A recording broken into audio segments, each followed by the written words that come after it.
Seja muito bem-vindo, eu sou Paula Leal, está no ar mais um Oeste Sem Filtro. E nós preparamos um especial do programa com a seleção dos assuntos que mais repercutiram na semana. Reunimos os melhores momentos, as análises mais afiadas, os debates mais importantes que pautaram o noticiário. É hora de recapitular tudo o que foi notícia sem filtro. E antes de conferir o que vem por aí, eu convido você a se inscrever no nosso canal e a deixar o seu like, a sua curtida pra gente. O presidente da Câmara dos Deputados, Hugo Motta, utilizou aeronaves da Força Aérea Brasileira 176 vezes desde que assumiu o comando da casa. 75 desses deslocamentos tiveram como destino a Paraíba, estado de origem do parlamentar. O número corresponde a 43% das viagens realizadas em aeronaves da FAB. O levantamento também aponta que 82% dos deslocamentos ocorreram em dias sem compromissos públicos registrados na agenda oficial da Câmara dos Deputados. O uso de aeronaves da FAB é uma prerrogativa do presidente da Câmara. O levantamento também mostra que o padrão se repete entre ex-presidentes da Câmara dos Deputados. Rodrigo Maia destinou 44% das viagens ao Rio de Janeiro, enquanto Arthur Lira concentrou 55% dos deslocamentos em Alagoas. Ana Paula Henkel, muito boa noite, seja bem-vinda a mais uma semana começando. Às vezes a gente acha que é assunto, notícia repetida, pero não. É mais uma vez o presidente da Câmara fazendo uso aí de jatinhos da FAB. A gente lembra que o Hugo Motta tomou posse como presidente da Câmara, assumiu o cargo em fevereiro de 2025. Então, em um ano e meio, foram 176 viagens em jatinhos da FAB. E lembrando que ele também tem direito, Ana, à cota parlamentar para despesas com passagens aéreas, mas, pelo visto, ele tem preferido a exclusividade das viagens com jatinhos da FAB. Boa noite. Boa noite, Paula. Boa noite, querido professor Marcelo. Boa noite, mestre Augusto. E muito boa noite à nossa audiência. Paula, é uma farra, né? A palavra é essa, uma farra. Uma farra. Não tem o que os americanos chamam de accountability, né? Talvez o professor Marcelo possa me ajudar a traduzir uma palavrinha que não tem uma tradução literal para o português, porque não é só responsabilidade em relação a você cometer um crime, você ser responsável por aquele crime. Accountability é um fio condutor que, além da responsabilidade, você continua pagando, você paga em todos os aspectos por aquilo que você cometeu. E no Brasil, a gente não tem isso, Paula.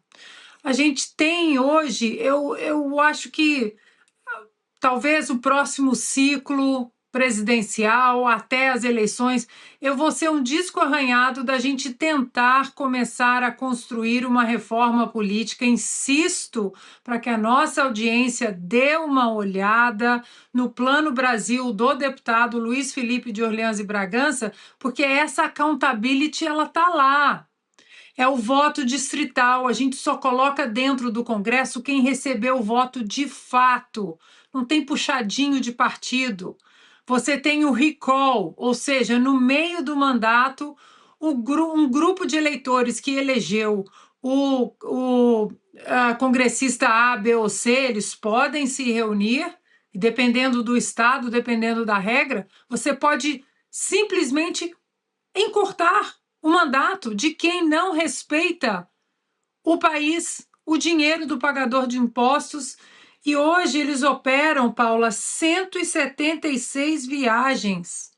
Eles não têm compromisso nenhum com o Brasil, porque eles sabem que se eles fizerem alguma coisa errado, fora da regra, ou mesmo dentro de regras imorais, né? Mas que trazem essa imoralidade que o brasileiro não aguenta mais, esse fundo partidário. Ah, é legal? É, mas é imoral.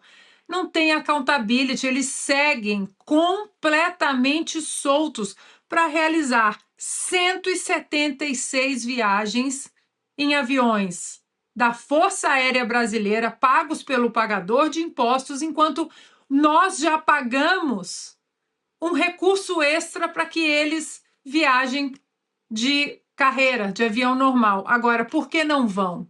Porque tem que encarar o povo. no aeroporto tem que dar de cara com aquele eleitor que vai colocar o dedo na cara e falar: o senhor está roubando o país, o senhor foi eleito para presidente da Câmara prometendo a anistia e não cumpriu. Eles não querem isso, Paula. Eles seguem usando aviõezinhos da FAB porque eles querem continuar nas Torres de Marfim, longe, bem longe desse povo chato que resolveu falar de política, gostar de política e cobrar os políticos. Marcelo Rocha Monteiro, muito boa noite, seja bem-vindo. Marcelo, a gente sempre traz esse assunto aqui à tona no Sem Filtro sobre o uso, essa farra da FAB Tour. Só para a gente lembrar a regulamentação hoje, quem pode usar jatinhos da FAB? Vice-presidente, presidente da Câmara, presidente do Senado, presidente do Supremo Tribunal Federal e também ministros de Estado, mas isso parece que foi sendo estendido também, inclusive, para outros ministros do Supremo Tribunal Federal que alegam a questão de segurança. E aí a gente tem acompanhado essa farra. Em julho de 2025 também noticiamos falta de gasolina, inclusive para os jatinhos da FAB, e agora esse número, né, que chama a atenção do presidente da Câmara dos Deputados, Hugo Motta, com destino aí à Paraíba, que é o seu estado natal. Muito boa noite, seja bem-vindo. Boa noite, Paula. Boa noite para Ana Paula, para o mestre Augusto, para o nosso público. A primeira coisa que chama a atenção é que a maior parte desses deslocamentos, muito provavelmente, se dá para atender a interesses pessoais do deputado, né? Não são compromissos dele como presidente da Câmara, porque a grande maioria dos voos é para o estado dele, para Paraíba, assim como a grande maioria dos voos do Rodrigo Maia era aqui para o estado do Rio de Janeiro, né? Onde ele reside.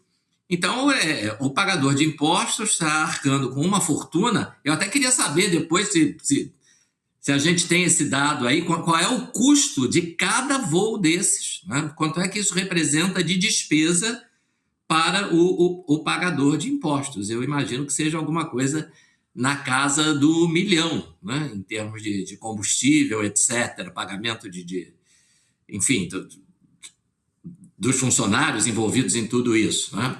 Então, é o dinheiro do pagador de impostos sendo jogado no lixo, porque os parlamentares têm cotas, né, para esse tipo de deslocamento. Eles poderiam simplesmente pegar um avião comercial. Tenho certeza que sairia muito mais barato para os cofres públicos do que esse deslocamento de um jatinho da FAB por 176 vezes apenas no caso do Hugo Motta. E aí a gente verifica o seguinte: eu estava comentando hoje, quando eu fui informado aí dessa notícia, né?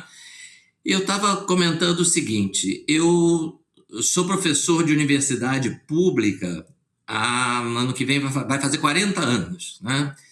Então, assim, desde 1987. Eu sou professor da mesma universidade onde eu fui aluno na primeira metade dos anos 80. Quando eu fui aluno dessa universidade pública, no dia da prova, cada aluno recebia um papel com o timbre da universidade para responder as questões de prova, né? Hoje em dia, não tem mais papel.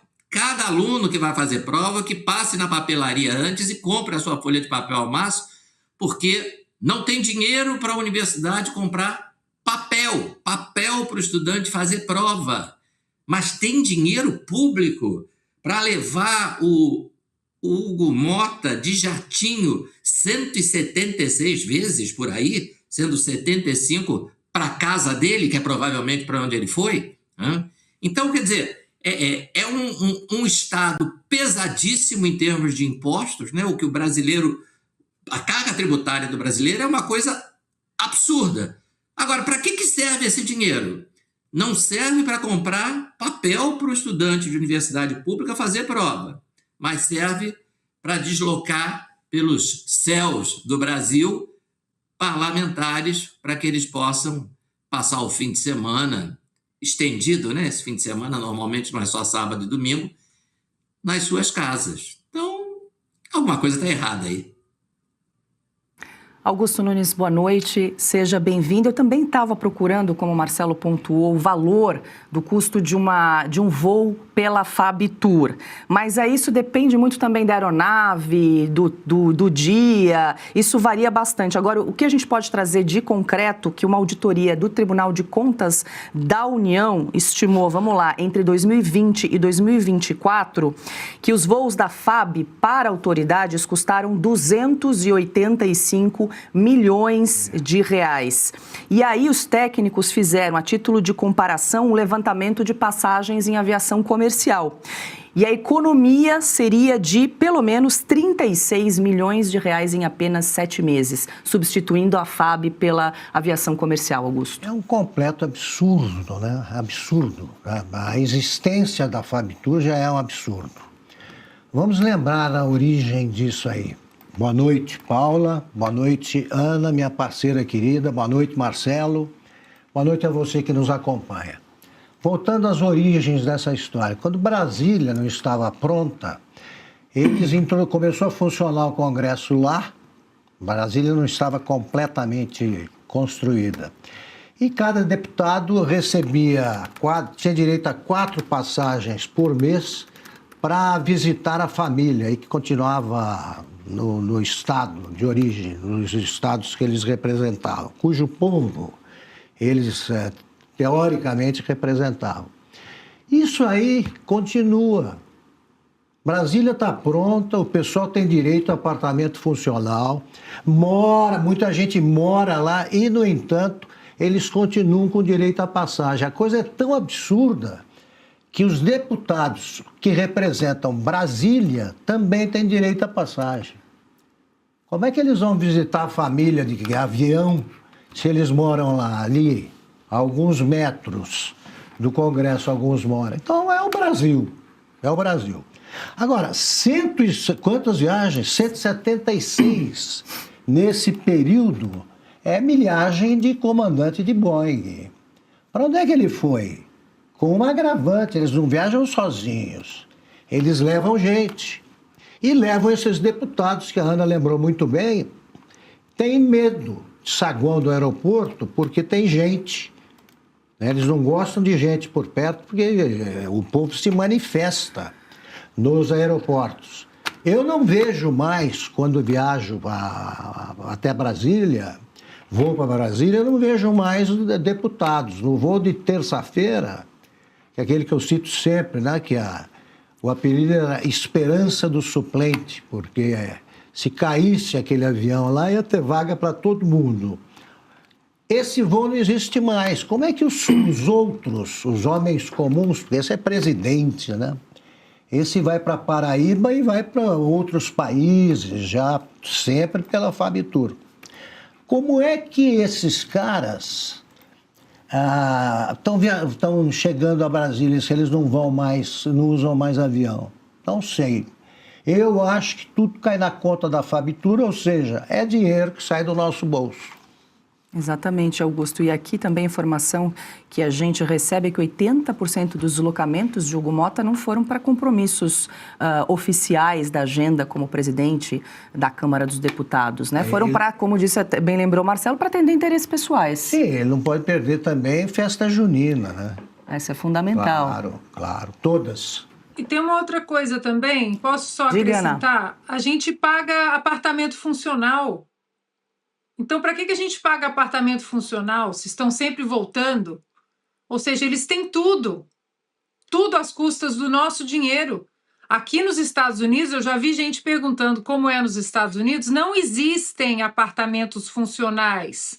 Se o parlamentar decide ficar em Washington e não voltar para sua base, porque aqui não trabalha na segunda, só trabalha terça, quarta e quinta. Aqui são semanas definidas. Você fica em Washington a semana toda, a outra semana você fica em Washington, a terceira semana eles voltam para suas bases, passam aquela semana lá, depois eles voltam para Washington e enquanto eles estão em Washington, eles pagam. Eles pagam, não tem ajuda, não tem apartamento funcional. Inclusive, há histórias de parlamentares que dormem ali no seu gabinete. Arrumam ali o seu gabinete e dormem ali. Força Aérea Americana para baixo e para cima com congressista não existe.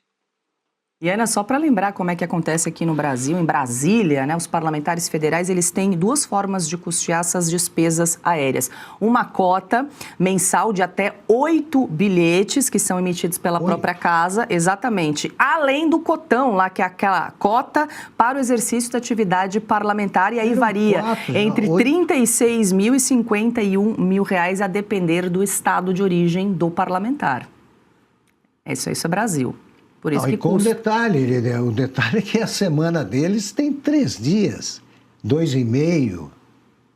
Como é que pode? E é tanta saudade da família assim, eles usam 8 passagens.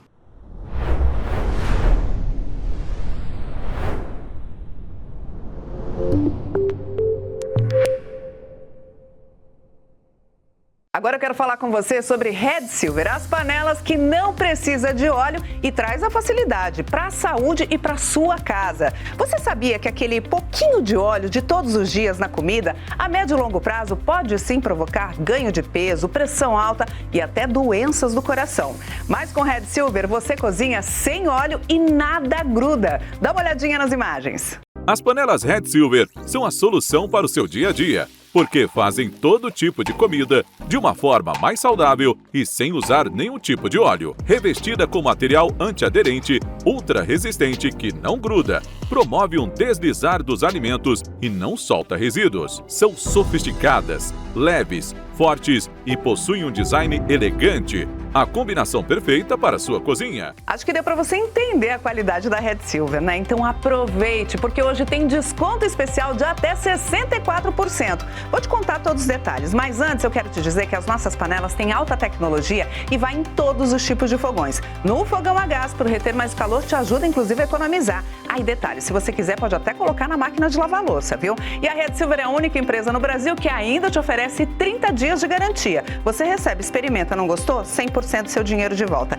E vamos embora pro preço, ó. Atenção, porque a gente começa com este primeiro kit, que é o nosso kit padrão. São 8 peças no total, panela mais tampa, por apenas 12 parcelinhas de R$ 62,25. Mas não para por aí não, ó. Você pode optar pelo kit família com R$10 a mais na parcela, ou seja, 12 de R$ 72,25 você agrega esta forma, que é maravilhosa e tem a mesma tecnologia, e mais a frigideira de 28 centímetros. Tudo isso no endereço que você determinar. E de presente o jogo de facas de aço inox revestimento Red Silver. Então aproveite! Através do QR Code você pode acessar também o nosso site redsilver.com.br/oeste ou ainda pelo nosso WhatsApp 11 97661 8704.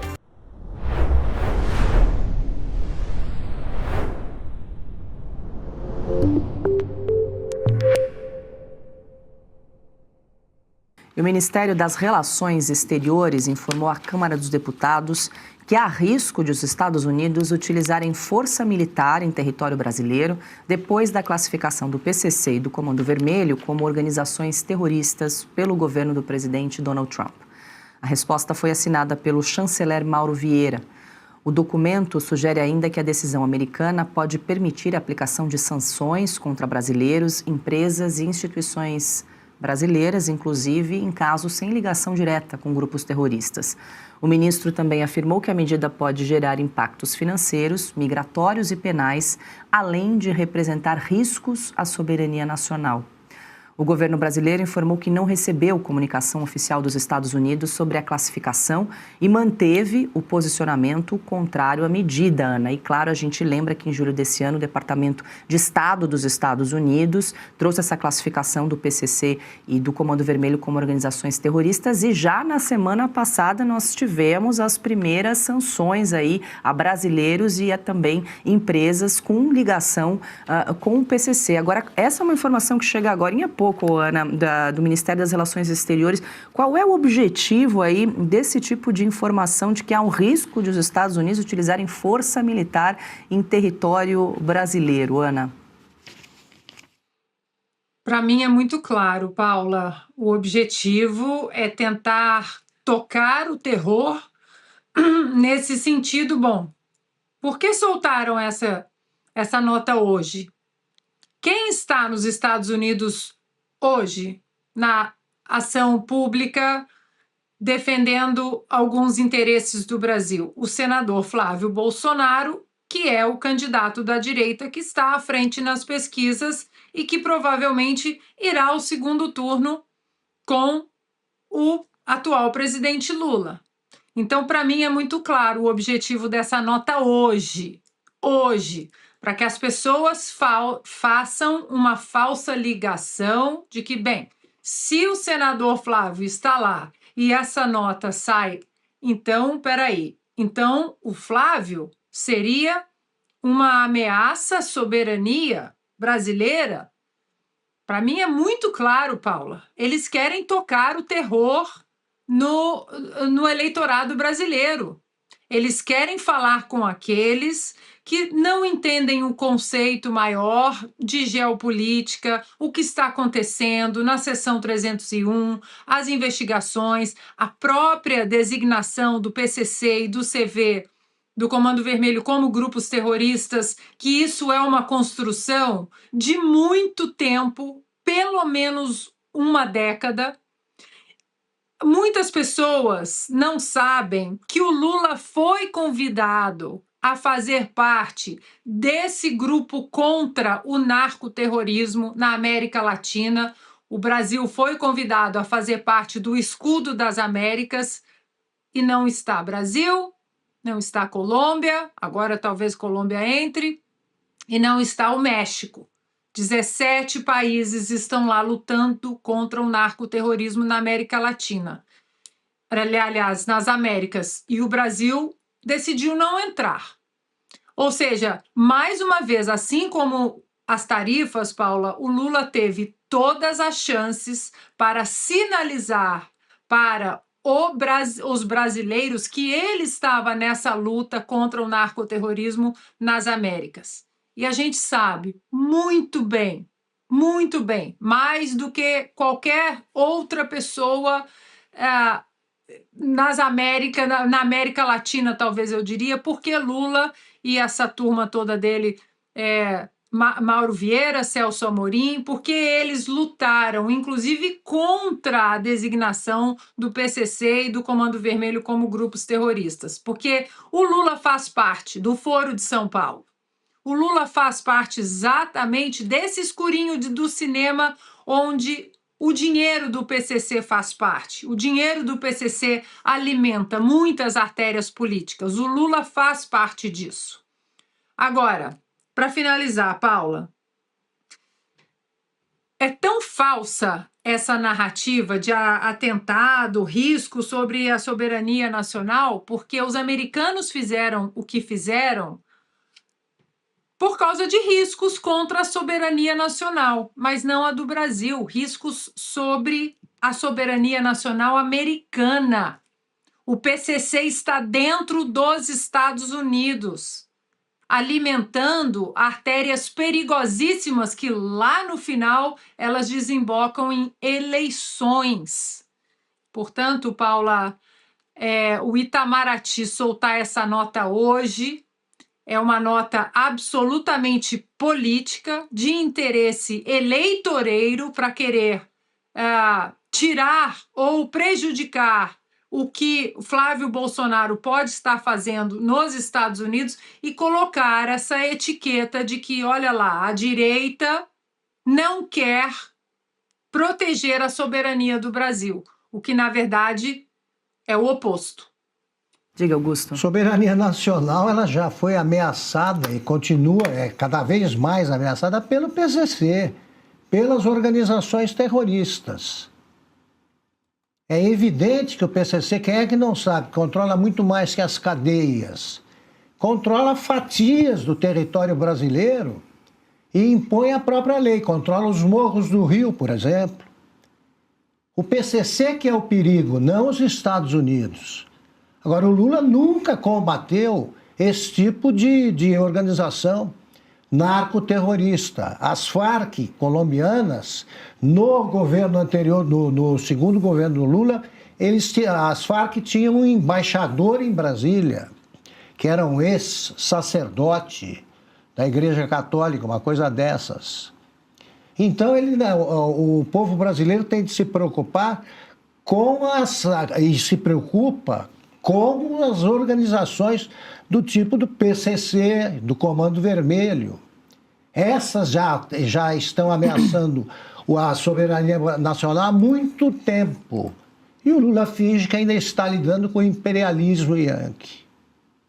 Marcelo, só para a gente lembrar a nossa audiência de onde surgiu esse documento, foi o deputado Evair de Mello, do Republicanos, que pediu informações, então, ao Ministério das Relações Exteriores a respeito da decisão do governo americano de classificar as facções criminosas como terroristas. Daí, então, esse documento do Ministério, assinado pelo Mauro Vieira, dizendo que há esse risco, essa possibilidade de ação militar em território brasileiro. É uma vergonha, né? Quer dizer, quando você vê o governo Lula dizendo que uma repressão mais dura, um endurecimento do governo americano contra o PCC e o Comando Vermelho representam um risco para a soberania nacional, então ele está igualando a soberania a essas duas organizações criminosas, né? Ele está dizendo que o que é bom realmente para a soberania nacional é você não endurecer na repressão ao Comando Vermelho nem ao PCC, né? Então está igualando a soberania a um amontoado de bandidos, de marginais, de delinquentes de alta periculosidade, né? No Rio de Janeiro, né, como vocês já mencionaram, são 1.900 comunidades dominadas por organizações criminosas, principalmente pelo Comando Vermelho, né? São 3 milhões de cariocas e fluminenses que não sabem o que é soberania. A soberania, para eles, não representa absolutamente nada, porque o Estado brasileiro não entra lá, ninguém entra lá sem a autorização do Comando Vermelho, sem a organização dessas organizações criminosas. Então, não existe soberania para eles, né? Agora, quando é o Itamaraty que repete esse discurso, né, do senhor Luiz Inácio Lula da Silva, aí é como a Ana Paula disse, né? Então você vê o Ministério das Relações Exteriores seguindo o caminho do Ministério da Fazenda. Esses dois ministérios estão se afastando das suas funções técnicas e se transformando em instrumentos de politicagem eleitoreira do PT, né? É o que a gente observa, por exemplo, nas entrevistas desse ministro da Fazenda, que veio para me desmentir, né? Porque eu sempre falei que pior do que o Haddad não poderia haver, e ele veio para mostrar que eu estava errado, esse Durigan, né? Que faz o discurso de que os bolsonaros são traidores da pátria, porque essas medidas do governo americano de classificação dessas organizações como terroristas vão prejudicar a economia brasileira. Então, a economia brasileira depende do PCC e do Comando Vermelho, é isso? É errado punir quem faz negócios com essas organizações criminosas? É errado? O certo é incentivar? É isso que ajuda a economia brasileira? Então, nós estamos muito mal, né? Se a economia brasileira depende de organizações criminosas e se a nossa soberania se confunde com a defesa dos interesses desses bandidos, então a situação realmente está muito ruim. E foi anunciada na última quinta-feira a criação da Bancada da Esquerda Radical, grupo formado por parlamentares e lideranças políticas ligadas à esquerda. A iniciativa reúne deputados, um vereador, um deputado estadual e um influenciador político. A deputada federal Sâmia Bonfim, do PSOL de São Paulo, informou que o objetivo é fortalecer a articulação do grupo para enfrentar o avanço da direita e promover um projeto baseado no socialismo. No manifesto, o grupo afirma que pretende organizar mobilizações, atuar no debate de ideias e ampliar o apoio popular às suas propostas. O documento também afirma que a nova bancada busca representar eleitores que se identificam com posições mais à esquerda. Os integrantes declaram ainda que pretendem apresentar propostas para o país e fazer críticas ao bolsonarismo. A bancada é formada por parlamentares do PSOL e do PT. Augusto Nunes, bancada da esquerda radical passa a atuar agora nessas eleições. Criaram um problema para a imprensa estatizada, que não existe a esquerda radical. Segundo a imprensa, essa imprensa velha, existe só a direita não existe. Existe extrema-direita, radicais de direita e ultradireita. Esquerda é só esquerda. Então eles vão lançar uma coisa que não vai existir na imprensa estatizada. Você acha que não vai colar na imprensa? Os redatores da primeira página não vão tolerar isso aí. É só esquerda. Como esquerda radical? Não existe. Eles vão ser tratados como esquerdistas ou centro-esquerda. É isso aí. Imagina a Sâmia Bonfim, né? Ela é de extrema esquerda desde o berço, né? Desde quando era bebê de colo. Mas é tratada como democrata, de centro-esquerda. Pois é, ela diz o comunicado aí dessa bancada. Derrotar a extrema-direita exige enfrentá-la para além das urnas. É preciso organizar as lutas, combatê-la no campo das ideias e ganhar o povo para a defesa de um projeto soberano comprometido com a revolução, o socialismo e o equilíbrio da vida em nossos biomas. É isso. Deixa eu jogar lá para o telão que eu quero ouvir também o Marcelo a respeito dessa bancada, Marcelo, formada além da Sâmia Bonfim, que encabeça aí o grupo, o Glauber Braga, marido, é deputado federal, exato. Sabe que eu só torço para que eles tenham um cruzamento, que é uma experiência genética, né? Quero ver o que sai. Então, Vivi Reis... E o bingo das platitudes, né? Lê de novo aí. Vamos lá, Sâmia e o Glauber... O casal, são deputados federais, Vivi Reis, que é vereadora do PSOL, Renato Freitas, do PT do Paraná, que é deputado estadual, Fernanda Melchiona, do PSOL Rio Grande do Sul, deputada federal, Fábio Félix, PSOL do Distrito Federal, e Jonas Manuel, do PSOL Pernambuco. Ele é youtuber e também pré-candidato a deputado federal. Marcelo. Esse Renato Freitas, se não me falha a memória, é um que já foi cassado quando era vereador em Curitiba. Aí o ex-ministro Luiz Roberto Barroso, sempre com aquele ativismo judicial que o caracteriza, derrubou a decisão de cassação e devolveu o mandato para ele, porque, afinal de contas, ele é pardo. O argumento foi de um nível de estupidez assim, não pode ser cassado porque é pardo, alguma estupidez dessas. E agora ele é deputado estadual, acho que já foi cassado de novo, né? Então, se não me engano, ele é do PSOL. A Sâmia é do PSOL também, né? Eu sempre digo isso, vou repetir aqui. Eu acho que o PSOL é um partido muito importante. O PSOL, na política brasileira, ele tem uma função que eu costumo chamar de uma função pedagógica. Porque o PSOL nos ensina que, por mais incrível que pareça, ainda pode existir coisa pior do que o PT, né? Porque muitas vezes a gente diz assim, não, pior do que o PT não existe. Não, olha ali o PSOL, né? Então é isso, essa frente da esquerda radical, aí com uma fartura de integrantes do PSOL. O PSOL é um partido fraco no parlamento, né? Mas é um partido que vocês, que são jornalistas, sabem melhor do que eu, né? É um partido que tem uma relevante infiltração na velha mídia. Aqui no Rio de Janeiro, provavelmente mais do que o PT, né? Agora, isso é só uma formalidade, né? E, como disse o mestre Augusto, é um constrangimento para a velha imprensa segundo a qual só existe esquerda e extrema-direita, né?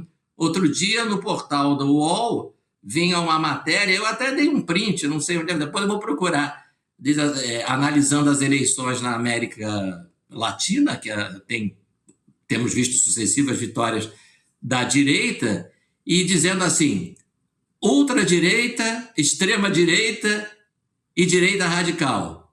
Como se dividem os conservadores na América Latina. Então, não tem. Direita, pura e simplesmente, para eles não existe. Agora eles vão ter que se deparar com essa frente da esquerda radical, que veio para trazer o socialismo. Dessa vez vai dar certo, dessa vez vai. Nas 83 anteriores, o socialismo não deu certo. Nas 83 experiências pelo mundo afora, ele resultou em miséria e ditadura. Mas agora, com a nossa frente de esquerda radical, podem confiar, agora vai. Vai, Marcelo, eu vou pedir quero ouvir a Ana também, mas vou pedir para a produção exibir mais uma vez o comunicado que foi publicado aí pela Sâmia Bonfim, porque realmente cheira a naftalina, Ana, esse discurso mofado aí de defesa pelo socialismo e comprometido com a revolução, o socialismo e o equilíbrio da vida em nossos biomas. Aí foi uma salada aí para ela defender, uma salada, né? A criação da bancada da esquerda radical. Uma salada. Realmente, essa frasezinha, né, se a gente puder, eles entregam tudo ali, né? Eles misturam revolução com socialismo, com biomas, ou seja, é o bingo da esquerda radical. Agora, eu adorei essa ideia, né? Porque eles saem do escuro. O problema é que quando eles se fantasiam de bonzinhos, de justiceiros sociais, muita gente, infelizmente, cai nesse canto da sereia. Agora está tudo aí. Bancada da esquerda radical, é revolução, é socialismo, é o que está se tornando, inclusive, o Partido Democrata aqui nos Estados Unidos, agora sob o comando do prefeito de Nova York, o Mandani. Kamala Harris já até ligou para ele semana passada, dizendo, olha, aqui temos uma entrada, temos uma porta para a gente sair do antigo Partido Democrata, que era uma social-democracia, Bill Clinton, aquela história toda, e que começou a ir para a esquerda radical, principalmente depois de Barack Obama, com toda a sua retórica bonitinha, sua oratória, yes we can, o canto da sereia. E agora as máscaras caíram, é socialismo, é revolução, é a lei da Sharia em Nova York, tudo aquilo que a gente está vendo acontecer no mundo sob a batuta da esquerda radical, que agora as máscaras caíram. Eu, sinceramente, Paula, eu acho ótimo isso. O que preocupa é quando eles ficam ali, escondidinhos nas sombras. Isso aí é ótimo. Enquanto eles querem nos calar, censura nas redes, censura no parlamento, censura nos perfis, censura nos programas, use a criatividade. Do nosso lado, nós queremos que eles falem. Falem, mostrem suas verdadeiras cores, porque eles acham que o brasileiro não está ligado e o brasileiro está cada dia mais ligado, que a esquerda radical é tragédia, é morte, são 110 milhões de mortos sob o comunismo, socialismo nunca funcionou. Socialismo não traz progresso, você não eleva as pessoas, você quer trazer as pessoas de cima para baixo. Então, que continuem falando bastante. Achei ótima ideia. Parabéns, Sâmia. Isso aí, continua falando bastante.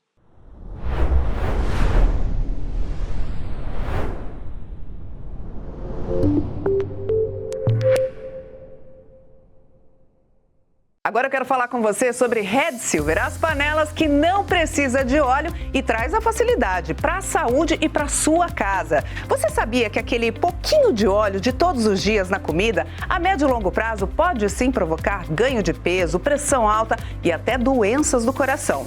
Mas com Red Silver você cozinha sem óleo e nada gruda. Dá uma olhadinha nas imagens. As panelas Red Silver são a solução para o seu dia a dia, porque fazem todo tipo de comida de uma forma mais saudável e sem usar nenhum tipo de óleo. Revestida com material antiaderente, ultra resistente que não gruda, promove um deslizar dos alimentos e não solta resíduos. São sofisticadas, leves, fortes e possuem um design elegante. A combinação perfeita para a sua cozinha. Acho que deu para você entender a qualidade da Red Silver, né? Então aproveite, porque hoje tem desconto especial de até 64%. Vou te contar todos os detalhes, mas antes eu quero te dizer que as nossas panelas têm alta tecnologia e vai em todos os tipos de fogões. No fogão a gás, para reter mais calor, te ajuda inclusive a economizar.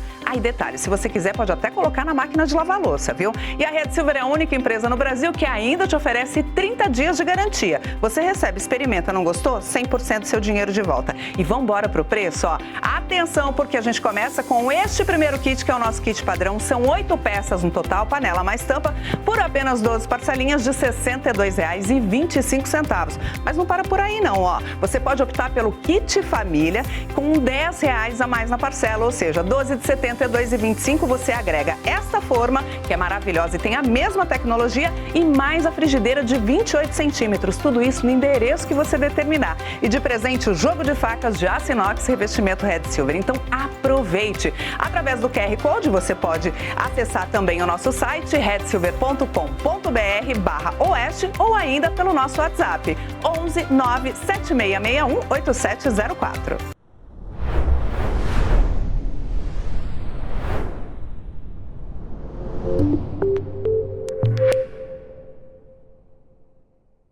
E representantes dos setores produtivos do Brasil e dos Estados Unidos participaram de uma audiência do escritório do representante de comércio dos Estados Unidos para discutir a tarifa de 25% sobre produtos brasileiros.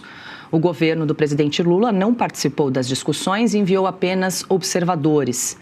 Entidades destacaram a importância de produtos como café e arroz brasileiros e pediram que alguns itens fiquem de fora da lista de tarifas. O pré-candidato à presidência, Flávio Bolsonaro, participou da audiência de hoje e pediu a suspensão da tarifa. Flávio destacou o seguinte: em apenas 90 dias, o cenário político do país poderá ser completamente diferente. Impor agora uma tarifa que seria difícil de reverter, premiando aqueles que são responsáveis pelas ações em questão e punindo aqueles que suportaram suas consequências, seria o pior momento possível para agir. Durante a apresentação, Flávio também disse que já havia levado o mesmo posicionamento a autoridades americanas em maio e alertou que a tarifa pode prejudicar empresas e consumidores dos dois países. Abro aspas novamente. Os resultados observados em 2025 indicam que as tarifas não alcançaram os objetivos pretendidos pelo governo norte-americano. Em vez disso, elas foram exploradas politicamente pelo atual governo brasileiro. Uma tarifa de 25% penaliza todo o povo brasileiro, exceto justamente as autoridades responsáveis por essas decisões, fecha aspas. O senador também pediu a manutenção do PIX e a revogação da medida para garantir a continuidade das negociações entre o Brasil e os Estados Unidos. O PIX não é um problema a ser corrigido, é uma solução. Ele ampliou a inclusão financeira ao trazer milhões de brasileiros, especialmente os mais pobres, para a economia formal. Esse avanço também beneficiou diretamente empresas americanas, já que o volume de transações processadas por cartões de bandeiras dos Estados Unidos continuou crescendo paralelamente à ampla adoção do PIX, uma vez que esses serviços se complementam e não competem com o sistema brasileiro de pagamentos instantâneos. Depois da reunião, Flávio contou mais detalhes sobre a sua participação no evento. Fala, pessoal, acabei de fazer aqui a defesa do Brasil contra as tarifas e contra o Lula também. Fizemos aqui uma defesa técnica, mas também política, explicando que o único que quer essa tarifa no Brasil é o Lula, achando que isso pode ter algum benefício eleitoral para ele. E, gente, é impressionante como é que tinha todo mundo lá, os defensores das empresas, dos produtos brasileiros, advogados, empresários, mas não tinha ninguém, nenhumzinho do governo Lula escalado para fazer a defesa nessa espécie de tribunal, que é quem vai sugerir ou não que as tarifas sejam aplicadas ao presidente dos Estados Unidos. Ele é que vai tomar a decisão dele política no final. Então, fiz ali a minha parte, estou muito feliz, muito satisfeito com o resultado da defesa que a gente fez. E aí vamos lá continuar lutando pelo nosso Brasil. Estou aqui fazendo a minha parte, mesmo sem ser o presidente da República do Brasil ainda, estou aqui fazendo o meu trabalho, defendendo aquilo que eu acredito, defendendo os interesses do povo brasileiro. E aí, gente, vocês sabem, né? O PT, é o partido das taxas. E a gente, em inglês, Tax Party. Esse é o PT que a gente tem hoje, que está pensando em disputa de poder, ao invés de pensar em defender o povo brasileiro. Sigo defendendo os brasileiros, enquanto o Lula segue defendendo os bandidos brasileiros. Flávio também cancelou uma agenda em Pernambuco, marcada para quinta-feira, para ficar mais um dia nos Estados Unidos.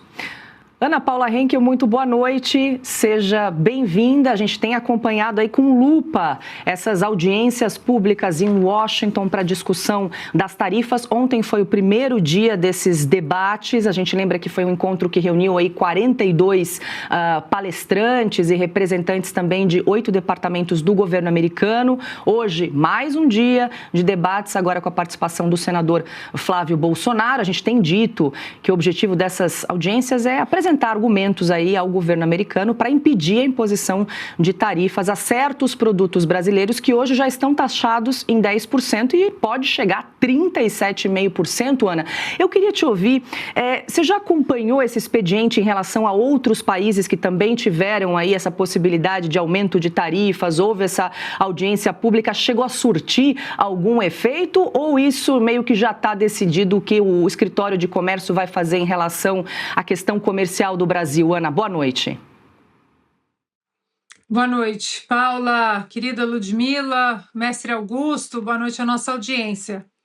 Paula, essa é uma excelente pergunta. E por quê?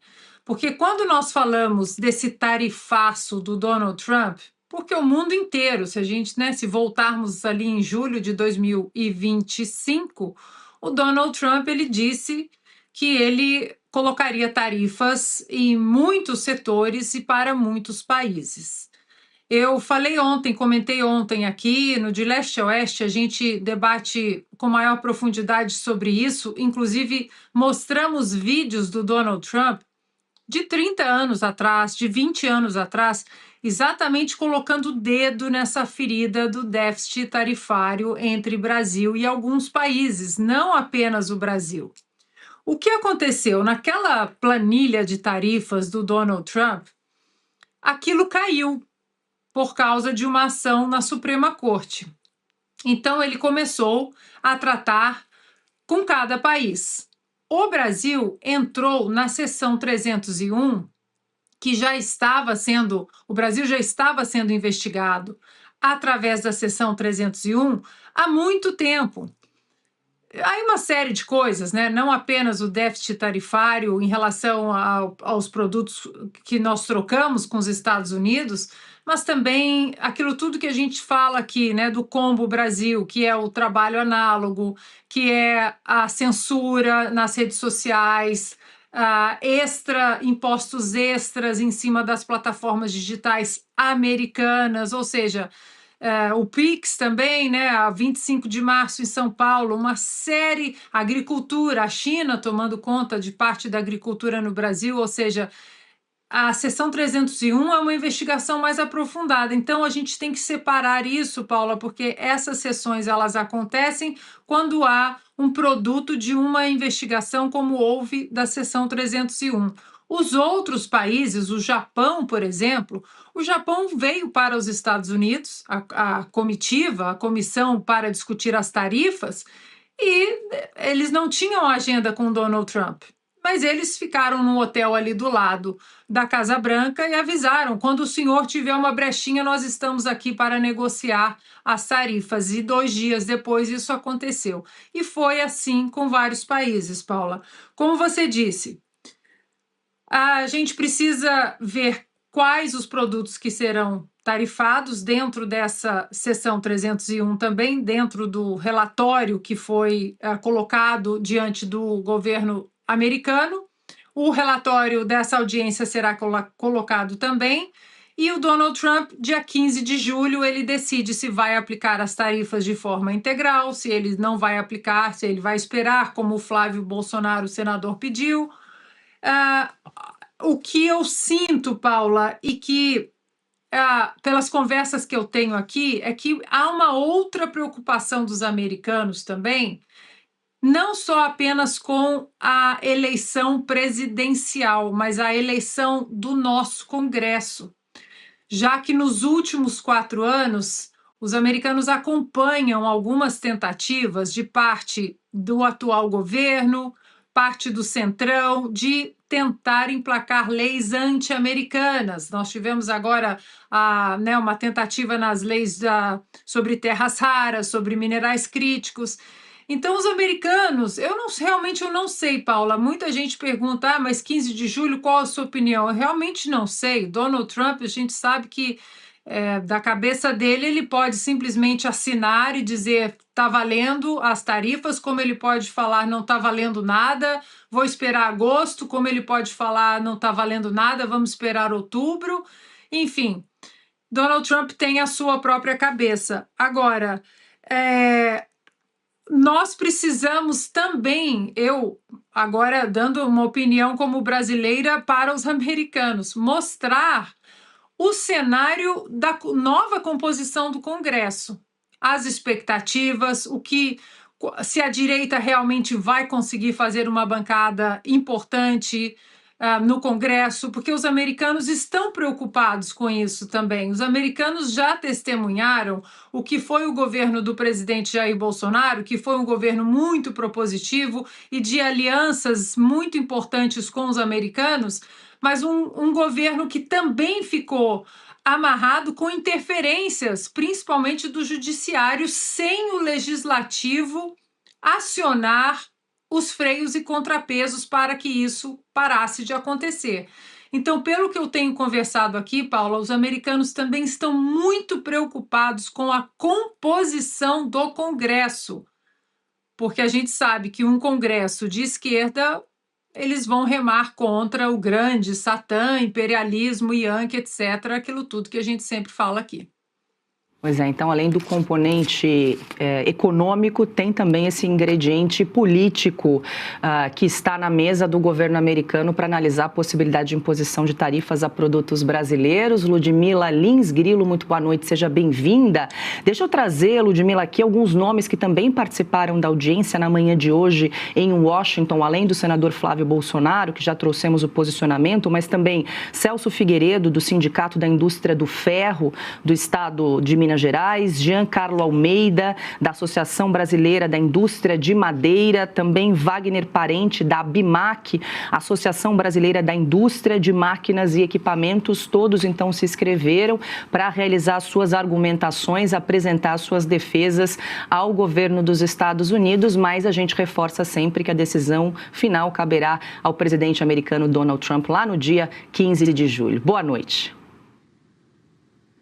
Boa noite, Paula, tudo bem? Boa noite, Augusto, boa noite, Ana Paula e a toda a audiência da Oeste Sem Filtro. Bom, esse é o principal assunto do dia de hoje e o que a gente tem que ter em mente é que são vários assuntos que estão aí sendo discutidos na seção 301. São assuntos comerciais, só que a coisa não fica só no comercial. A coisa resvala, e não apenas resvala, tem um componente político muito forte envolvido nessas alegações dos Estados Unidos contra o Brasil.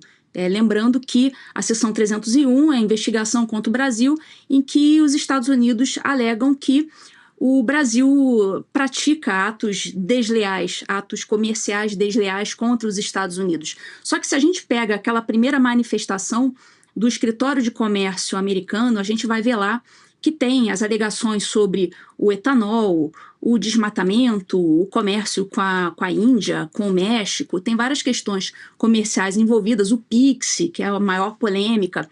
Só que logo a primeira coisa que eles escreveram naquele comunicado inicial foi sobre a censura no Brasil, ordens clandestinas provenientes, eles não disseram o tribunal, mas a gente sabe muito bem quais são, né, TSE e STF, ordens judiciais clandestinas que prejudicam a liberdade de expressão, que violam a primeira emenda americana e prejudicam empresas americanas, e a gente também sabe quais são elas. São as plataformas digitais. Lembrem do Rumble, que foi proibido no Brasil, lembrem do X, na época ainda se chamava Twitter, salvo engano, acho que não tinha mudado o nome ainda. Então, tudo isso motivou essa investigação pela seção 301. Então, veja, esse componente da censura contra as plataformas e tudo mais, a liberdade de expressão, isso não é algo de fácil resolução. Então, eles podem até tentar entrar num acordo comercial em relação aos produtos, em relação à tarifa, em relação a suco de laranja, até a Coca-Cola entrou na discussão hoje, a Coca-Cola, a Tesla. Então, tem empresas americanas e brasileiras.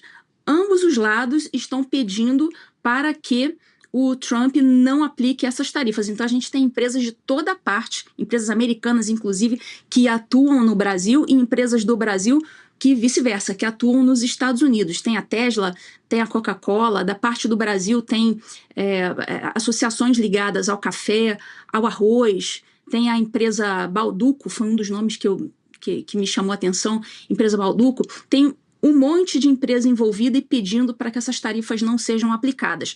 Mas veja, eles podem chegar a um acordo comercial, tudo bem, nada impede que isso aconteça, porém, em relação ao componente político, a gente sabe que isso não pode ser resolvido assim tão facilmente, porque tem tribunais envolvidos, tem Alexandre de Moraes envolvido.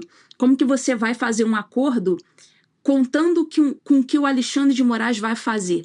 Ele é o valentão, ele não vai se sujeitar a isso, nem responder a ação contra ele. Aqui na Flórida ele respondeu. Ele fez lá uma combinação com o Brasil, olha só, com o Brasil, mandou um escritório americano, a AGU contratou um escritório americano para defender o Brasil, não Alexandre de Moraes, mas com isso ele teria ali uma defesa, assim, ainda que com o nome de uma outra parte que não a dele. Mas, enfim, ele não vai aparecer, ele não vai modificar o seu comportamento, então essa parte vai ficar ali em suspenso. Então, ainda que eles consigam reduzir alguma tarifa, e inclusive o Planalto está extremamente cético quanto a isso, e eu poderia até desconfiar que o Lula talvez nem queira que isso aconteça, mas eles não podem dizer isso. Eu não posso afirmar aqui que ele quer ou que ele não quer, mas que eu tenho sérios elementos para pensar que o Lula quer que as coisas venham de mal a pior, eu tenho. Porque, inclusive, em 2025, houve a aplicação de tarifas e o que aconteceu? Na época, a popularidade do Lula, ela aumentou, porque aquelas tarifas, o povo enxergou aquilo como sendo uma ação da parte da direita, da parte do Bolsonaro, enfim, não viram aquilo ali como sendo algo proveniente do Lula. Então o Lula nessa, ele está jogando parado, para ele quanto pior, melhor. Então essa parte da política não tem como resolver, a parte estritamente comercial você ainda pode fazer um acordo. Então vamos ver o que vai acontecer. Ano passado deram umas sanções financeiras apenas em um agente brasileiro, que no caso foi Alexandre de Moraes, com as sanções Magnitsky, e o que aconteceu no final das contas? Não deu resultado. Ele tomou a Magnitsky, nada aconteceu, ele não melhorou o seu comportamento. Pelo contrário, a lei da dosimetria saiu, foi aprovada pelo Congresso, e o que ele fez? Na primeira ação que chegou, ele pegou aquilo ali, botou debaixo do braço e não julgou. E está sentado em cima desse processo até agora. Então, esse agente defeituoso, essa peça defeituosa da engrenagem, que se chama Alexandre de Moraes, essa peça está ali e nada o demoveu do seu comportamento. Então, se tem esse componente político e esse problema permanece, eles viram que nem a Magnitsky resolveu, então agora não teria motivos para pensar que eles retirariam a integralidade dessas tarifas. Mas vamos ver aí, tem ainda alguns dias para a gente ver qual que vai ser a decisão do Trump em relação a isso. Augusto Nunes, muito boa noite, seja bem-vindo. Está bem acompanhado da mulherada aqui no Sem Filtro. Assim, você gosta, né? Você fica sempre muito à vontade, né? Só para a gente esclarecer a nossa audiência, tem gente perguntando cadê Adalberto Piotto, está de folga, tirou uns dias de férias, semana que vem ele retorna conosco. Enquanto isso, Augusto vai aproveitando, vai voltar. Boa noite, Paula, Ludmila, Ana, minha parceira querida. Eu me sinto muito bem com vocês três aqui, acho ótimo. Espero que não seja aqui no estúdio também. Mas a gente vamos providenciar um encontro para trazê-las aqui em breve. Bom, eu acho que o principal aí do material que a gente viu foi o desmonte da narrativa inventada pelo Lula para dizer que o responsável pela carga tributária é o Flávio Bolsonaro. Tudo o que aconteceu no Brasil, tudo que fez o Haddad, agora é transferido para o Flávio Bolsonaro. O problema é que o governo conseguiu aumentar a carga tributária imposta aos brasileiros, que em troca disso não recebem nada. Se é um imposto aí que tem como contrapartida uma mínima prestação de serviços aí fundamentais, essenciais, a gente encontra uma explicação, mas não. A carga tributária é para tapar buraco aí aberto por ladrões. O governo não teria uma dívida tão grande, um buraco tão grande nas contas, se roubasse menos, se impedisse que fosse roubado o chamado dinheiro público, que é o dinheiro dos impostos, e o governo vai ter que se explicar sozinho. Ele gasta mais do que arrecada, simples assim. Sempre fez isso o Lula, para quem gasto é vida. Agora vai culpar o Flávio pelas tarifas americanas. Ele tem de negociar. Se quiser ter algum sucesso aí diante dessa investida dos americanos, que não se limita, essa investida não se limita ao Brasil. Então, foi bem o Flávio. Acho que o essencial é isso. Calmamente, ele desmontou mais uma mentira. O Haddad está dizendo isso aqui em São Paulo, o ministro da Fazenda até outro dia. Então, eles são suficientemente cínicos, mentirosos, para atribuir a outros, como o Lula recomenda, qualquer culpa que você tenha. Não vai funcionar. E o ministro do Supremo Tribunal Federal, Alexandre de Moraes, determinou que a Polícia Federal ouça o senador Flávio Bolsonaro em até 10 dias no inquérito que apura a suposta calúnia contra o presidente Lula. A decisão atende a um pedido da Procuradoria-Geral da República, que considerou necessário depoimento do senador antes da conclusão da investigação. Segundo a PGR, a oitiva também permite a possibilidade de retratação, hipótese prevista em lei para o crime de calúnia. No mês passado, a Polícia Federal concluiu que Flávio Bolsonaro cometeu o crime de calúnia ao atribuir ao presidente Lula crimes como tráfico internacional de drogas e lavagem de dinheiro numa publicação nas redes sociais. Depois do depoimento, o inquérito voltará à Procuradoria-Geral da República, que decidirá se apresenta ou não a denúncia ao Supremo Tribunal Federal. Eu vou passar logo para a Ludmila para explicar. Isso. Augusto está me olhando. Quer fazer pergunta? Quero sim. Diga. Eu queria que a Ludmila explicasse o que é exatamente o crime de calúnia. Enquanto isso, eu vou pedir, segura aí, Ludmila, para a nossa produção, procurar o print do que disse Flávio Bolsonaro, que ensejou essa denúncia. Essa denúncia não, né? Como a gente pode dizer... É denúncia mesmo, né? Essa ação contra o senador Flávio Bolsonaro em relação ao presidente Lula, Ludmila. E queria que você explicasse também, aproveitando, a questão da retratação, que a PGR disse que cabe essa possibilidade ao senador Flávio Bolsonaro. Agora, ele teria, em tese, pelo menos pela Constituição Federal, imunidade parlamentar para fazer críticas ao presidente Lula. Opiniões, palavras e votos. Exato, em tese cabe retratação, mas seria esse o caso? Tá aí, ó, Ludmila, nossa produção rapidamente resgatou a declaração de Flávio Bolsonaro, que foi lá no dia 3 de janeiro de 2026, quando ele publicou ali: Lula será delatado ao fim do Foro de São Paulo, tráfico internacional de drogas e armas, lavagem de dinheiro, suporte a terroristas e ditaduras, eleições fraudadas, aí quando da captura do ditador Nicolás Maduro. Bom, inicialmente vamos começar esclarecendo aqui o que é o crime de calúnia, respondendo aí a pergunta do Augusto. Tem os crimes contra a honra. Os crimes contra a honra são o gênero cujas espécies são calúnia, injúria, difamação. Então, calúnia seria o mais grave desses 3 crimes contra a honra. E o que seria a calúnia especificamente? Seria você atribuir a uma pessoa falsamente um fato definido na lei como sendo um crime. Então, se você xinga uma pessoa, a pessoa é feia, boba, cara de mamão, isso não é uma calúnia.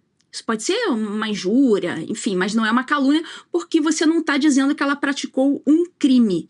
Então, se eu chego, eu sei que uma pessoa não roubou e eu digo em público, fulano roubou. Eu vou estar imputando um fato definido como crime porque a lei define o roubo como crime. Então, isso é o crime de calúnia. E aí, nesse tweet do Flávio, ele faz uma livre associação de ideias. Ele faz uma livre associação de ideias ligando o Lula a esses elementos aí deixa eu ver de novo aí, Lula será delatado. É o fim do foro de... Então ele faz uma associação de ideias. Ele liga indiretamente ao tráfico internacional de drogas e armas, lavagem de dinheiro. Na verdade, ele está dizendo que o Foro de São Paulo é ligado a isso e o Lula é ligado ao Foro de São Paulo. Então, ele faz uma livre associação de ideias, ele não atribui diretamente ao Lula a prática desses crimes que ele descreve aí, ele atribui ao Foro de São Paulo. Então, seria uma forçação de barra você imputar ao Flávio Bolsonaro o crime de calúnia, porque ele não está dizendo que o Lula traficou drogas ou que o Lula lavou o dinheiro, ele está atribuindo isso ao Foro de São Paulo, ele só está dizendo que o Lula é ligado ao Foro de São Paulo. Então, esse tipo de atribuição indireta é muito difícil você forçar isso para considerar um crime de calúnia. Mas, enfim... Passada essa explicação sobre o que seria o crime de calúnia e o que não seria, a gente tem que abrir mais um capítulo aqui, que é o seguinte: o Flávio Bolsonaro, atualmente, ele é um senador da República.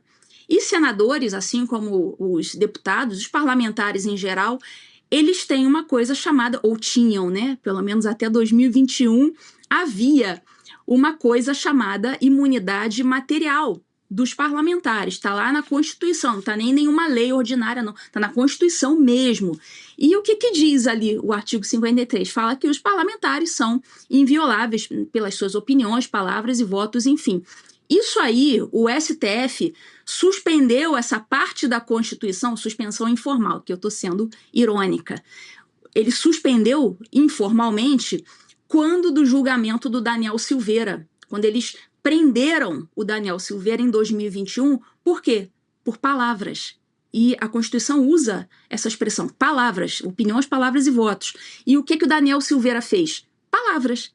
Ele não bateu em ninguém, ele fez uma live, assim, literalmente, assim, uma live, e ele falou lá, xingou, enfim, mas ele é parlamentar. E essa é a diferença entre nós, cidadãos comuns, e os parlamentares. Essa é a diferença.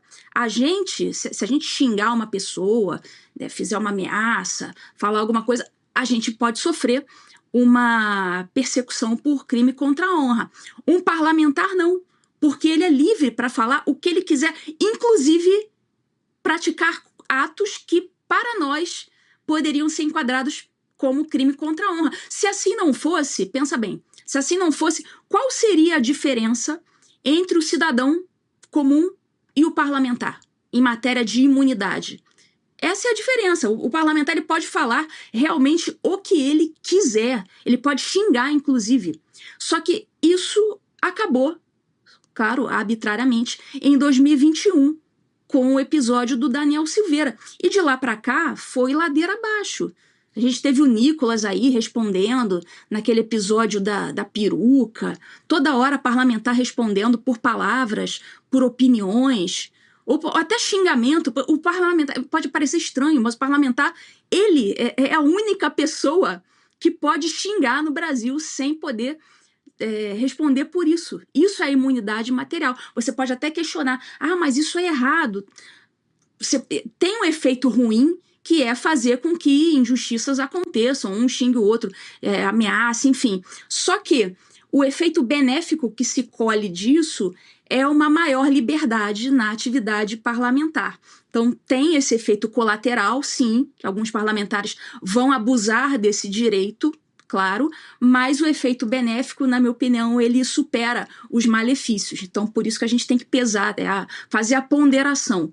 Então, o Flávio, obviamente, ele tem imunidade parlamentar, só que o STF não vai considerar isso, o STF suspendeu informalmente esse instituto e vai tocar isso para frente. Respondendo agora a pergunta da Paula, se existe esse instituto da retratação, existe.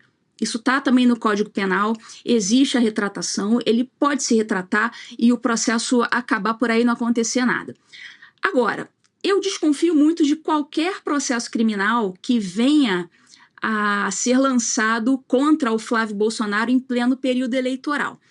Porque, embora o crime de calúnia ele seja um crime de menor potencial ofensivo, tudo mais, não cai lá na lei das inelegibilidades, né? Ainda que ele seja condenado, ele não seria inelegível por conta da lei das inelegibilidades, porque seria um crime pequeno, que não consta lá. O problema é o seguinte: a Constituição Federal, no artigo 15, inciso 3, salvo engano, diz lá expressamente que a condenação criminal, enquanto durarem os seus efeitos, após o trânsito em julgado e tudo mais, enquanto durarem os seus efeitos, ou seja, enquanto a pessoa estiver pagando por aquele delito, ou estiver presa, ou estiver cumprindo medidas e tudo mais, enquanto não for extinta a pena, a pessoa tem os seus direitos políticos suspensos. Inclusive, eu lembro perfeitamente, na época de vara criminal, os modelinhos de sentença, lá os últimos parágrafos, que são aquelas ordens genéricas que a gente dá para a secretaria. Inscreva-se o nome do culpado, o nome do condenado no rol dos culpados. Oficie-se, parará. Aí tinha lá, aplique-se o artigo 15, inciso 3 da Constituição, que é justamente a suspensão dos direitos políticos. Então, a gente comunica aquela condenação à Justiça Eleitoral para que a Justiça Eleitoral suspenda os direitos políticos daquela pessoa condenada criminalmente. Então, eu fico aqui pensando, será, como diz o meme, né? Será que isso já não foi feito para tentar colher artificialmente uma condenação contra o Flávio Bolsonaro, para tentar jogá-lo lá no artigo 15, inciso 3, para suspender os direitos políticos dele por conta de uma calúnia que nem existe, né, no caso de parlamentar? Então fica aí a minha suspeita, né? Vamos torcer para que não seja isso, mas é só para o público saber que existe sim essa previsão na Constituição e acredito que tudo vai ser usado contra o Flávio Bolsonaro. Mas, Ludmila, só uma questão, vamos aproveitar a aula aqui da doutora Ludmila. Se ele aceitar a retratação, aí o processo fica suspenso, ele não pode ser enquadrado nesse artigo de ter os direitos políticos suspensos? Sim, a outra parte vai poder aceitar ou não essa retratação. Nem toda retratação, quando é feita, a outra parte pode considerar perfeitamente retratado. Já aconteceu de eu ver condenações criminais e a outra parte se retratar, mas não se retratar direito. Se retratar, mas dando aquela alfinetada na pessoa que ele supostamente ofendeu. Então, assim, depende da retratação, se a outra pessoa vai considerar retratado, se o juiz vai entender que aquilo ali retratou adequadamente. A gente não sabe, tudo pode acontecer. Mas é possível que, se todo mundo aceitar a retratação, aí a coisa poderia se encerrar por aí mesmo. Mas isso aí seria, na minha opinião, um problema político para o Flávio, porque ele cairia naquela situação de humilhação, de ter que pedir desculpa para o Lula. Politicamente, isso aí seria terrível, né, da parte do Flávio. Eu não sei se ele vai fazer isso. Pode ser uma pegadinha. Assim, teoricamente, segundo... Uma casca de banana, Ludmila, porque é interessante, porque o PGR já poderia, com os fatos aqui colhidos pela Polícia Federal, denunciar ou arquivar. Ainda assim, ele pediu para ouvir o senador Flávio Bolsonaro, que é isso que o ministro Alexandre de Moraes fez, foi intimar o senador para essa oitiva, né? Ele pediu para ouvir o Flávio antes de decidir se denuncia ou não o senador. E o engraçado é que pedir para ouvir, né? Uma coisa que é objetivo, é documental. Não precisa de uma prova testemunhal para ouvir o que a pessoa quis dizer com um tweet. O tweet está ali, para quem quiser ver, está ali, está publicado, a gente sabe ler, a gente entendeu o que está escrito ali.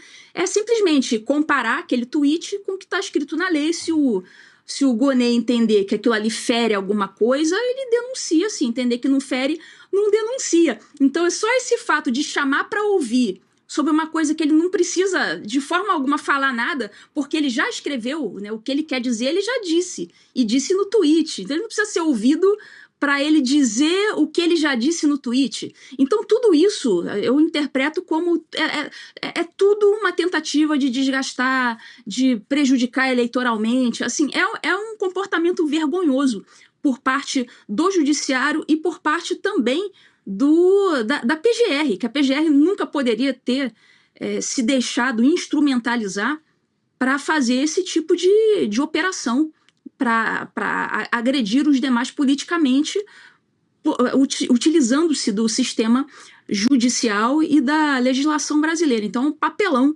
que o Paulo Gonet está fazendo. Então, para mim, isso tudo é para desgastar mesmo o Flávio. Eles usam mesmo, isso é o lawfare, é a utilização do direito, do ordenamento jurídico, da lei, para agredir um inimigo, um opositor e levar algum tipo de vantagem. É nada mais, nada menos do que lawfare, o que estão fazendo com o Flávio, que também foi o que fizeram com o próprio Jair. Olha, foi bom que eu tirei todas as minhas dúvidas jurídicas, Augusto. Diga. Olha, vamos lá, o Flávio Bolsonaro, imagine-se que ele se retrate. Eu assumo essas acusações, eu não tenho direito a foro especial, mas o Supremo já acabou com esse negócio. Eles convocam o Alexandre de Moraes, ele processa quem ele quiser, né? Não quem tem o direito de ser julgado pelo Senado, que hoje não é um direito que beneficie ninguém, pelo contrário. Mas eu digo, por exemplo, que o Lula é ladrão e quero ver alguém me processar, quero ser julgado no Supremo, por exemplo. Aí eu aproveito a oportunidade de conversar com o ministro Alexandre de Moraes, que está convidado a dar um depoimento para a gente aqui, será muito bem recebido, educadamente, ao contrário do que ele faz com os presos, né, da sua vara criminal, que ele inventou. Eu vou aproveitar para perguntar o seguinte, como é que ele consegue continuar julgando alguém exigindo coisas sem explicar como é que é essa história dos 129 milhões do contrato firmado pela mulher dele com o Daniel Vorcaro? Eu quero saber.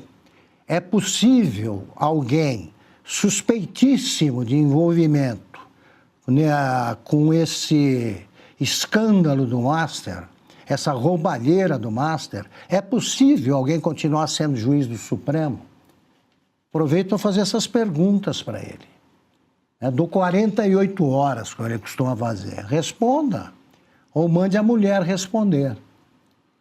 Ele está julgando ainda, está querendo, ouvindo o Gonet. Não precisa ouvir o Gonet, eu sempre repito aqui, ouça o Gilmar Mendes, que passa as ordens para ele, que o Gilmar está ao alcance dele, está a 10 metros. Pergunta para o Gilmar, o que você vai mandar o Gonet fazer?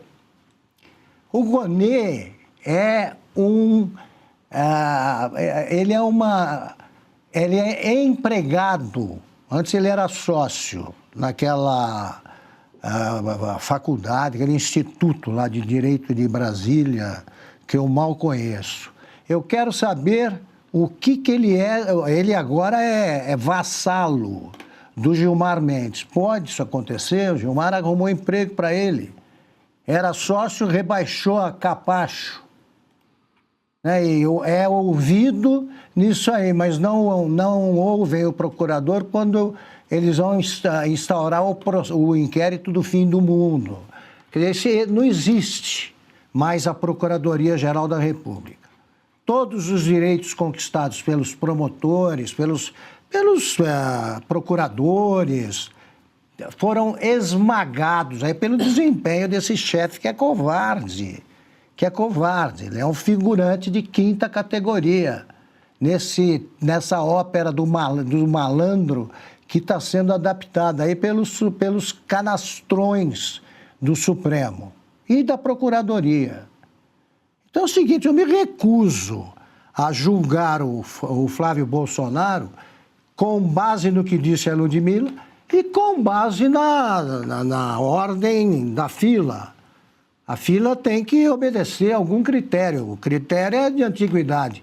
Primeiro eu quero saber o que devia fazer o Alexandre de Moraes para justificar o pagamento de quase 130 milhões à mulher dele, que é uma advogada, tem o mesmo conhecimento jurídico do Dias Toffoli.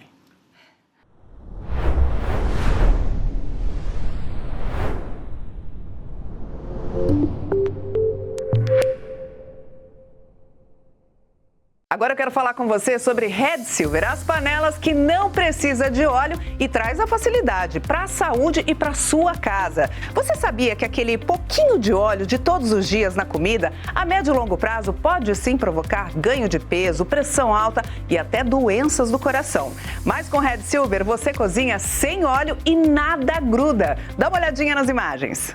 As panelas Red Silver são a solução para o seu dia a dia, porque fazem todo tipo de comida de uma forma mais saudável e sem usar nenhum tipo de óleo. Revestida com material antiaderente, ultra resistente que não gruda, promove um deslizar dos alimentos e não solta resíduos. São sofisticadas, leves, fortes e possuem um design elegante. A combinação perfeita para a sua cozinha. Acho que deu para você entender a qualidade da Red Silver, né? Então aproveite, porque hoje tem desconto especial de até 64%. Vou te contar todos os detalhes, mas antes eu quero te dizer que as nossas panelas têm alta tecnologia e vai em todos os tipos de fogões. No fogão a gás, para reter mais calor, te ajuda inclusive a economizar. Aí detalhe, se você quiser pode até colocar na máquina de lavar louça, viu? E a Red Silver é a única empresa no Brasil que ainda te oferece 30 dias de garantia. Você recebe, experimenta, não gostou? 100% do seu dinheiro de volta. E vamos embora pro preço, ó. Atenção, porque a gente começa com este primeiro kit, que é o nosso kit padrão. São 8 peças no total, panela mais tampa,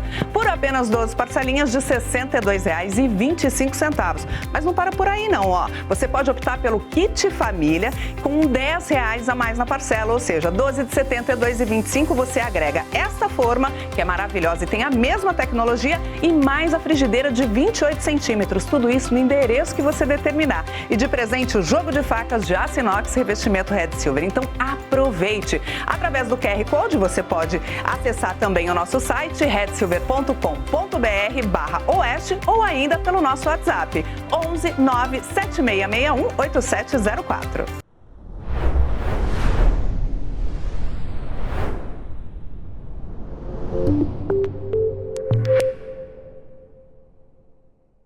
Vamos falar um pouquinho sobre Copa do Mundo, mas sobre uma outra ótica. A ótica do ministro Gilmar Mendes, do Supremo, que divulgou uma mensagem nas redes sociais depois da eliminação da seleção brasileira na Copa do Mundo. O ministro elogiou o técnico Carlo Ancelotti, afirmou que a permanência do treinador traz estabilidade à seleção e agradeceu aos jogadores, com destaque para Neymar. Ancelotti tem contrato com a CBF até a Copa do Mundo de 2030. Se o acordo for cumprido até o fim, o treinador receberá 237 milhões de reais. O decano também afirmou que Neymar marcou a história da seleção ao disputar 4 Copas do Mundo. No entanto, a publicação de Gilmar Mendes recebeu uma nota da ferramenta de checagem do X por não mencionar a sua ligação com a CBF. E a gente lembra que o filho do ministro, Francisco Mendes, integra o Comitê Disciplinar da FIFA desde 2021, indicado pela CBF, e foi reconduzido ao cargo em 2025. Além disso, a CBF mantém um contrato com o IDP, instituto da qual Gilmar Mendes é sócio para a gestão da CBF Academy. A FIFA não divulgou como cada integrante votou na decisão que anulou o cartão vermelho do atacante americano, o Folarin Balogun. Lud, eu não sei se você acompanha muito futebol, Copa do Mundo, às vezes, né, na Copa a gente se permite assistir um pouquinho dos jogos. O Brasil foi eliminado no último domingo, muitas controvérsias, né, fica a Noruega, nós saímos derrotados dessa e o ministro Gilmar Mendes não perdeu a oportunidade de se pronunciar, porque ele gosta de falar, foi à Rede X, fez um baita de um textão e tomou uma checada dos internautas que inclusive exibiram ali uma matéria, uma reportagem da Revista Oeste falando aí das conexões, né, das ligações do ministro com a CBF, tanto dele quanto do próprio filho. Pois é, eu não acompanho futebol, eu sou flamenguista, né, eu sou carioca, flamenguista, mas nem sei quando que o Flamengo joga, não ligo mais para futebol. Agora, a Copa do Mundo eu gosto de assistir todos os jogos do Brasil. Não gostei que saiu, mas, enfim, acontece, né? Em relação ao Gilmar Mendes, existe uma relação que todo mundo conhece do IDP, que é o instituto lá, fundado pelo Gilmar, e a CBF. Parece que eles fazem o gerenciamento de um curso lá da CBF Academy, e tem toda a ingerência na CBF da parte do Gilmar. Eu estava vendo aqui que o Gilmar, o IDP, no caso, indicou 6 dirigentes, 6 diretores da CBF foram indicados pelo IDP.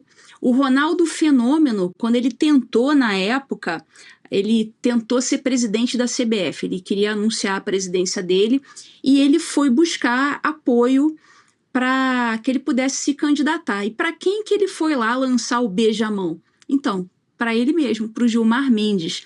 Então, essa checada aí, eu vi essa checada que ele tomou no Twitter ainda há pouco, ele simplesmente finge, ele age de forma muito cínica, né? Ele dá palpite em todos os assuntos sem dizer que ele tem interesse naquele assunto, e o pessoal também no Twitter, o pessoal muito vivo, né? Esse aqui é irmão desse, o pessoal não deixa barato quando o Gilmar comete essas gafes no Twitter. O pessoal chega lá e faz a checagem mesmo, e contra o Twitter não há nada que o Gilmar possa fazer muito não, porque a nota da comunidade é um ambiente, é um instrumento democrático, todo mundo vota ali, inclusive as notas elas só são publicadas quando ali o algoritmo do Twitter entende, do X, né? Hoje em dia é ex-Twitter, o X. Quando o X entende que opiniões provenientes de diferentes perfis, de diferentes orientações políticas, visões de mundo, votaram naquilo ali. Então não tem o enviesamento, eles conseguem neutralizar essa questão do viés. Então, parabéns aí pro pessoal que votou a notinha da comunidade no Gilmar. Ele tá acostumado a mandar em tudo, mas no Twitter ele sempre paga esses micos, assim, monumentais. Eu adoro ver o Gilmar no Twitter. No Twitter não tem essa de tentar salvar a cara, pedir pro amigo dar ajudinha. Twitter ali é praticamente terra sem lei, né? Escreveu, pode ser que venha aí uma reação do público não esperada e contra a qual ele não pode fazer absolutamente nada, que está totalmente fora dos padrões dele, né? Acostumado a mandar em tudo, ali não consegue mandar em nada. Ana, quero te ouvir também sobre essa declaração do ministro Gilmar Mendes. Ontem não deu para os Estados Unidos também, né, Ana? Estados Unidos tiveram de se despedir da Copa do Mundo. Enfim, agora teremos de escolher um outro time para torcer até o fim dessa Copa. E é isso, são coisas da vida. A vida segue, mas quero te ouvir também. Como diz o Gilmar. Augusto. Foram caindo, né? Foram Cabo caindo Verde, aí o Brasil, aí os Estados Unidos. Quase foi a Argentina, Ana. Quase foi a Argentina, Portugal. Mas teve uma virada aí que foi sensacional por parte dos argentinos, dos hermanos que estavam atrás do Egito e buscaram aí na raça 3-2 e se mantêm firmes aí na Copa. É isso. Teve um dedinho, né? Um dedinho ali do árbitro, do VAR, controvérsia, se tinha que voltar e não marcar o pênalti, porque teve uma falta lá atrás, aquela história toda. Hoje tá uma confusão nas redes sociais, a FIFA quer que o Messi ganhe, mas fato é que nossos hermanos, eles correram e lutaram e ficaram até o último segundo do jogo. A gente queria tanto, né, que o Brasil tivesse tido essa garra. Os americanos tiveram isso, ontem jogaram mal também. Não sei quem agora, acho que agora de repente, né, já que fomos eliminados pela Noruega, pegar a Noruega, não sei, né? Messi, eu sei que muito brasileiro fala, não torço para a Argentina de jeito nenhum, mas o Messi, ele é muito especial. Mas eu acho que a Noruega ganhou o coração aqui dos americanos, vamos ver. Paula, é o que a Ludmila disse em relação ao Gilmar, eles que têm essas canetas mágicas e autoritárias do alto do Supremo Tribunal Federal, chega na rede X, no Twitter, no Instagram, eles não mandam nada. Eles não, principalmente no Twitter, né, que tem as notas da comunidade. Eu faço parte daqueles que analisam algumas notas da comunidade e eu coloquei lá, não, isso aqui está certo sim, pode colocar essa nota que está correto, eu deixei o meu voto lá.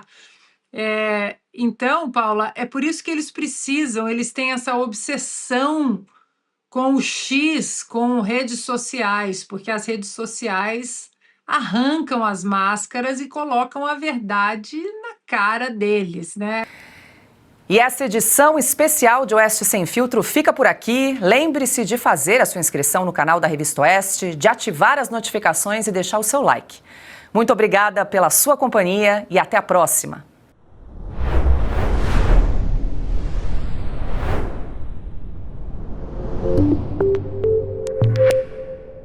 Oeste não pretende ser imparcial, porque a realidade não é imparcial.